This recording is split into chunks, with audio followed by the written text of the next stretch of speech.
नमस्कार मित्रांनो, आजचा व्हिडिओ थोडासा वेगळा, एका पेशंटचा एक्सपिरियन्स शेअर करणार आहे तुमच्यासोबत. सकाळी क्लिनिकच्या आधी 9:15 दरम्यान फोन आला की डॉक्टर मला शिरोधारा करायची आहे. नवीन केस होती. म्हणलं ठीक आहे, तुम्ही क्लिनिकला या, आपण बोलूयात आणि मग प्रोसीड करू जे काय असेल ते. क्लिनिकला आल्यानंतर त्यांना विचारलं तुम्हाला का करायची आहे शिरोधारा. तर काय नाही, जस्ट मला एक एक्सपिरियन्स घ्यायचा आहे, शिरोधारा काय असते ते बघायचंय म्हणून मला शिरोधारा करायची. ओके ठीक आहे. त्याच्या आधी म्हटलं काय आपण केस टेकिंग करूयात. त्यांची केस टेकिंग केली तेव्हा खरी गंमत होती. त्या मनुष्याला झोप येत नव्हती, बिलकुलच झोप येत नाही. का झोप येत नाही तर कामाचा आवाका त्यांनी स्वतःचा एवढा वाढून घेतलाय की किंवा ओव्हर अँबिशियस आहे कामाबद्दल. तो खूप जास्त चांगली गोष्ट आहे, अँबिशियस असावं, कामाबद्दल डेडिकेटेड पण असावं, पण ते ओव्हर अँबिशियसपणा त्याच्यात नसावा. झोप येत नाहीये, एक साधारण 2-3 वाजता वगैरे उठतोय, पुन्हा परत काम करतोय, पीपीटी बनवतोय, प्रेझेंटेशनची तयारी करतोय, नोट्स काढतोय, व्हिडिओ डाउनलोड करतोय, पुन्हा परत झोपतोय, पुन्हा परत मोडतीये झोप, पुन्हा परत हे करतोय, कामाला चालू करतोय. असं करत करत त्याचं मग त्याला विचारलं की तुम्हाला मानसिक ताण आहे का तुम्हाला काही. आणि काहीच नाही मानसिक ताण, आर्थिक नाही, कौटुंबिक नाही, काहीच नाही.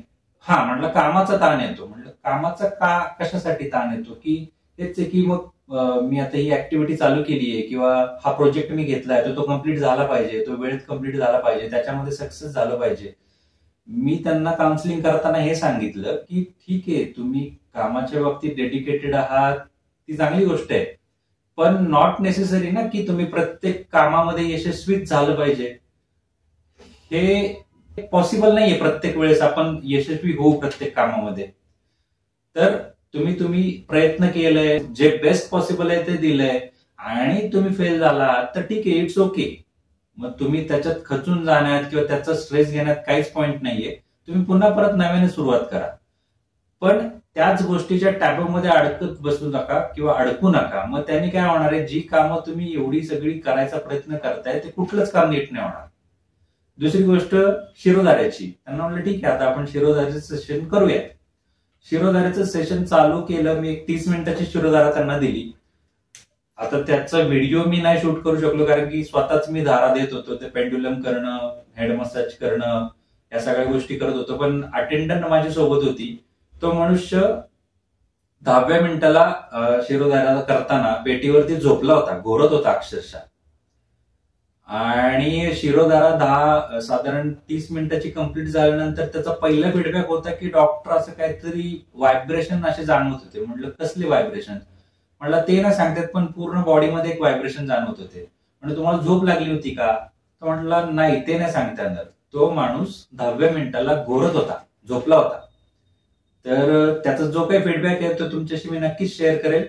सांगण्याचं तात्पर्य हेच की कामाबद्दल डेडिकेटेड असावं, अँबिशियस असावं, पण ओव्हर अँबिशियस असू नये माणसानी. त्याच्यानी हे बाकीचे जे काही त्रास आहेत ते मागे लागण्याची संभावना किंवा मागे लागून घेतो आपण रादर. तर त्याची काळजी सगळ्यांनी नक्की घ्या. दुसरी गोष्ट शिरोधारा. शिरोधारा ज्यांना मानसिक ताण तणाव आहे, ज्यांना झोप लागत नाहीये, अशा ज्या केसेस आहेत किंवा एन्झायटी आहे, स्ट्रेस आहे, या केसेसमध्ये खूप चांगल्यारीत्या काम करते. तर शिरोधाराचा एक्सपिरियन्स पण नक्कीच तुम्ही जरूर घ्या.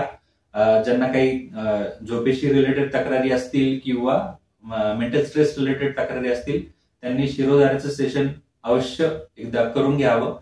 धन्यवाद.